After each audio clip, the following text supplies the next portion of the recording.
What's up, Boxing World? What's up, YouTube? So I'm doing a quick video, quick reaction to what happened this weekend between Anthony Joshua and Andy Ruiz. And man, it's a disappointment because I'm a true underdog fiend. I always go for the underdogs, but had it been Joshua the underdog, I would have probably went for Joshua as well. All credit to him too. He did a spectacular job. Did a boxing clinic on Saturday, and Andy Ruiz. The disappointment is just more so disappointment, but not surprised. To be honest with you, I think I heard a rumor. But now that rumor is as true as it ever was, I guess. But the rumor goes, I think the rumor came out, or I heard about it, sometime late August, I want to say. My timeline there is a little off, but I know it was like somewhere in the month of August or the early days of September. And I remember watching this guy that I follow on YouTube, and I'm subscribed to his channel, and he's like an underground, a guy that went rogue, and he used to work for ESPN. I remember seeing him back in the day when I was a kid in stations such as Telemundo and Univision and ESPN. Fox Sports in Espanol, or the Spanish Fox Sports, and I believe his niche, or his field of expertise, was boxing ever since then. But something happened, I guess. He wasn't just try to sell out or whatever the case was, but he went rogue and he struggled for a lot of years. Anyways, long story short, he's back.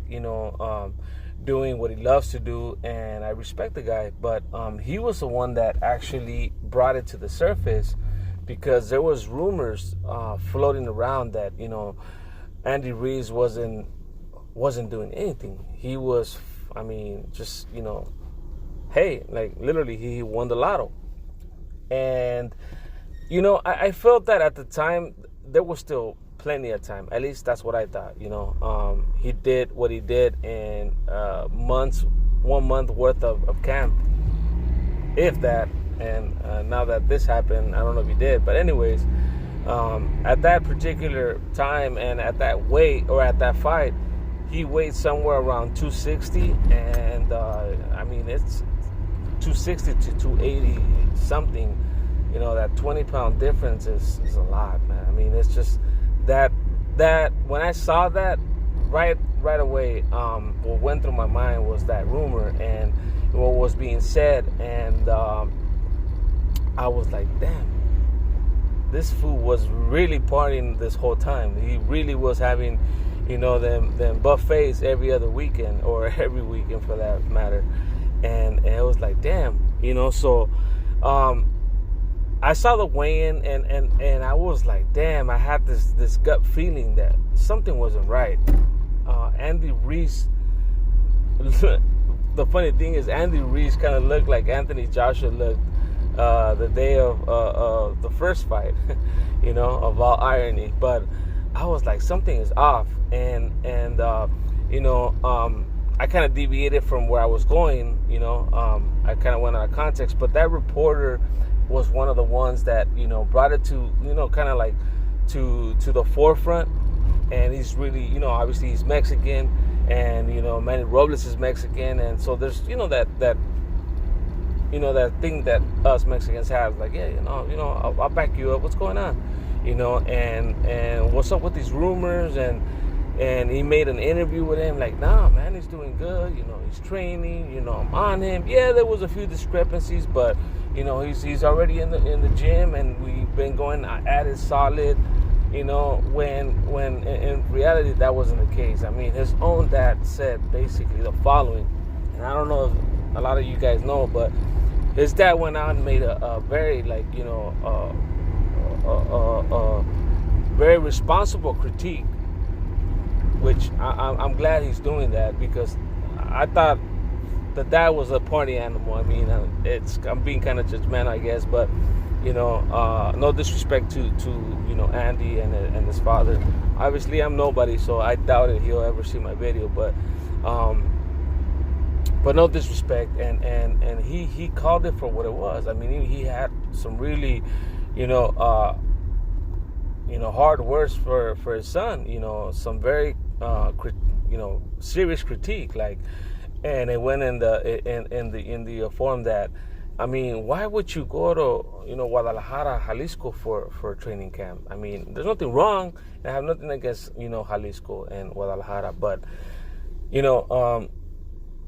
American kids and kids from all over the world, they go to Cancun, or they go to Acapulco, or traditionally spring break, have a good time destinations. But us Mexicans, like, I mean, regular Mexicans or real Mexicans, we know where we could go and have fun in that regard. Like, you guys know what I mean. But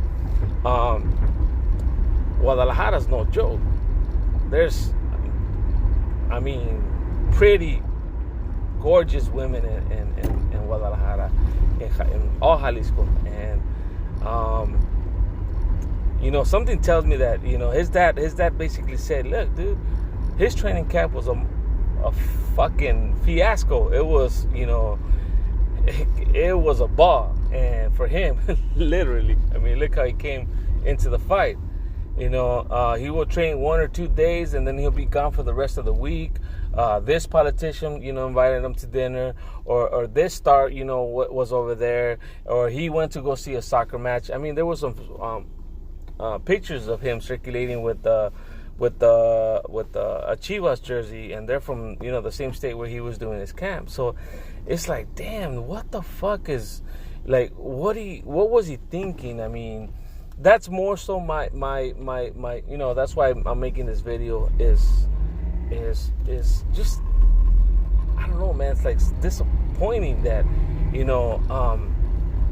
basically, we're stereotyped, us Mexicans, they say, oh, well, we have no goals, or we have no vision, and we settle for just pennies to the dollar when it comes to work, and we'll do the most odd work that in the world, and we settle for less, and we don't excel, we don't strive for bigger and better things. And I mean, fucking Andy, man, I'm just like thinking, what his circle. I think personally, it has something to do with his circle, and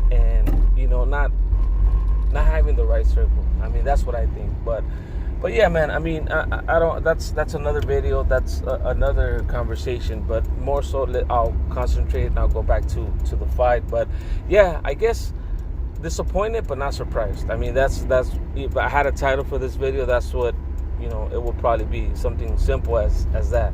Because to be honest with you, when I heard those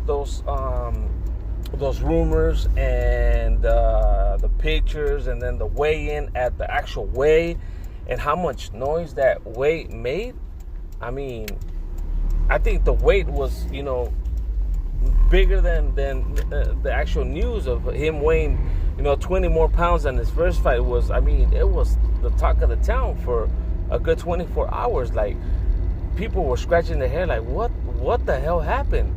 Being that also, like, a month prior, there was pictures of him circulating where he was like, he looked fit, he looked like he was in top shape. I was like, damn, what happened? So I wasn't surprised, because I mean, the only thing, Joshua, that we can be suspect about, or have somewhat of a question mark next to his name, is just the whole Wilder situation. Even though Wilder, I mean, he rejected $100 million for what or why, I don't know. But anyways, that just doesn't make any sense other than loyalty. I mean, Al Heyman put him up there. Al Heyman basically made him the face of heavyweights on this side of the world. You know what I mean? So I can see, you know, like, hey, just hold on. You know, I got, you know, a lot of things lined up for you. You know, just, you know, hold your ground. Don't give in. That could have also been the conversation. I don't know, but anyways, Anthony Joshua has a good resume. Anthony Joshua is a good boxer, and yeah, his hunger for the game was in question, but it is obvious that he loves the sport, because it's not the money. The money, it keeps, you know, coming in. I mean, he made maybe 50 mil after taxes or whatever taxes they pay, or I don't know that part of the business. But anyways, he did for sure 50 mil, you know, but he didn't do it for the money. He did it for his legacy. He was conscious. He was responsible of what was at stake, you know, the future, and, you know, the possibility of even cementing his name in the boxing, you know, universe for, you know, many years to come, you know. So I mean, the disappointment is also like did not Andy Ruiz sit down one day by himself and say, hey, damn, I'm actually in a position where, I mean, I could probably, not saying that I wouldn't, you know, that's almost blasphemy, but maybe I could be even greater than Chavez, you know, or you know, kind of push Canelo a little over to the side, and, you know, I could be the next $100 million boxer, you know. So again, that kind of is another conversation, but like, his circle is shot, man. There's somebody in his circle, or there's a group of individuals in the circle that are not giving him that space for him to reflect on where he is. Obviously, he's got all the time now in the world, unless he really doesn't give a shit about the sport, to be honest with you. And that's I saw another video, another guy that I subscribed to his channel, and he had that sentiment, like, fuck, that's bullshit, man. Like, you know, I'm all for the guy that, you know, and it's just paraphrasing, I'm not quote unquote, but basically saying, like, dude, I'm for that guy that's not only an underdog, but, you know, appreciates the journey, and then fucking grabs that journey and that pinnacle in his career, and never lets it go. He works just to make himself better. Prime example, Manny Pacquiao, you know, like, he came from really, really, really humble beginnings, and then get to where he got, and just, you know, be what he is now is damn. I think that's what he's talking about. But I was just incredibly disappointed at Andy's performance. Just the amount of disrespect he showed, not only to the sport, to his promoter, to his team, and himself. It's just fucking mind-boggling, man. And yeah, it's not a crazy video. It's not gonna be a long video. It's pretty short. And yeah, I haven't, you know, got my setup here in my car so I could do my videos a little bit better, and you guys stop seeing my chin and all that stuff. But yeah, man, I don't get it. You know, it's gonna be really tough for Andy from this point on. I mean, he walked in there very similar ways, very similar to Triple G and Canelo. I mean, Triple G was a boogeyman, and, you know, this and the third, and 20 plus defenses and whatnot. But he was like a champ, but he was like a championer. I don't even know if that's a word, but like a champion / challenger at that point in time. And the same thing with Andy Ruiz. Andy Ruiz was a champion, but he was still regarded like a challenger. And it was, you know, he had to prove himself, basically. So he's not like how can I say it? He's not somebody that was like, oh, cool, he was coming. There was already noise behind him, and yeah, he's a real deal. Like, no. At this point, he goes back to the end of the line. I mean, that's the real situation for Andy Ruiz. He goes back to the end of the line because the up-and-comers, the mandatories, they're like, hell no. I mean, yeah, he has a little weight problem, discipline problem, but he's a problem, period. I mean, he's even a problem for himself, obviously, but he's a problem. I'm not gonna, risk the opportunity of me fighting, a Fury, a Wilder, or Joshua just to take on him. No, I'm gonna avoid this guy over here, and that's gonna be his situation. That's gonna be his situation. Who is gonna wanna, put his belt on? Wilder's not gonna give him a shot. No way. He's not. Because, I mean, he can dispatch him with one punch, but, he was kind of struggling with Ortiz a few rounds. Ortiz was outboxing him for, maybe 4 or 5 rounds.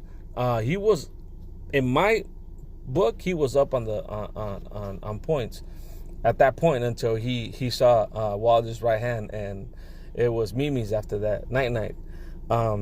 So, yeah, man, it's unfortunate. Andy Ruiz just literally just shitted on himself, and why or how or I don't know. He did another interview before I sign off, because I already got home. I gotta take care of my little girl.